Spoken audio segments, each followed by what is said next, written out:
की प्रेरणास्पद। ये कहानी एक ऐसे व्यक्ति की है जो एक बिजनेसमैन था, लेकिन उसका बिजनेस डूब गया और वो पूरी तरह हताश हो गया। वो अपने जीवन से बुरी तरह थक चुका था। एक दिन परेशान होकर वो जंगल में गया और काफ़ी देर तक वहाँ अकेला बैठा रहा। कुछ सोचकर भगवान से बोला, मैं हार चुका हूँ, मुझे कोई एक वजह बताइए कि मैं क्यों ना हताश हूँ। मेरा सब कुछ खत्म हो चुका। भगवान ने जवाब दिया, तुम जंगल में इस घास और बांस के पेड़ों को देखो।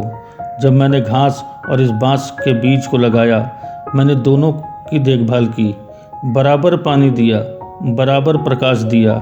घास बहुत जल्दी बड़ी होने लगी और इसने धरती को हरा भरा कर दिया। लेकिन बांस का बीज बड़ा नहीं हुआ। लेकिन मैंने बांस के लिए अपनी हिम्मत नहीं हारी।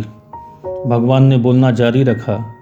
दूसरे साल घास और घनी हो गई, उस पर झाड़ियाँ आने लगी, लेकिन बांस के बीज में कोई ग्रोथ नहीं हुई। लेकिन मैंने फिर भी बांस के बीज के लिए हिम्मत नहीं हारी। तीसरे साल भी बांस के बीज में कोई वृद्धि नहीं हुई, लेकिन मित्र, मैंने फिर भी हिम्मत नहीं हारी।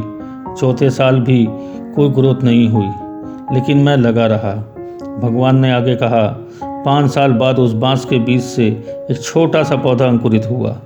घास की तुलना में यह बहुत छोटा और कमज़ोर था, लेकिन केवल 6 महीने बाद यह छोटा सा पौधा 100 फीट लंबा हो गया।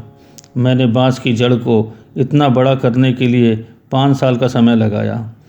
इन 5 सालों में इसकी जड़ इतनी मजबूत हो गई कि 100 फीट से ऊंचे बांस को संभाल सके। इस कहानी से ये सबक मिलता है कि जब भी तुम्हें जीवन में संघर्ष करना पड़े तो समझिए कि आपकी जड़ मजबूत हो रही है। संघर्ष आपको मजबूत बना रहा है, जिससे कि आप आने वाले कल को सबसे बेहतरीन बना सको। किसी दूसरे से अपनी तुलना मत करो।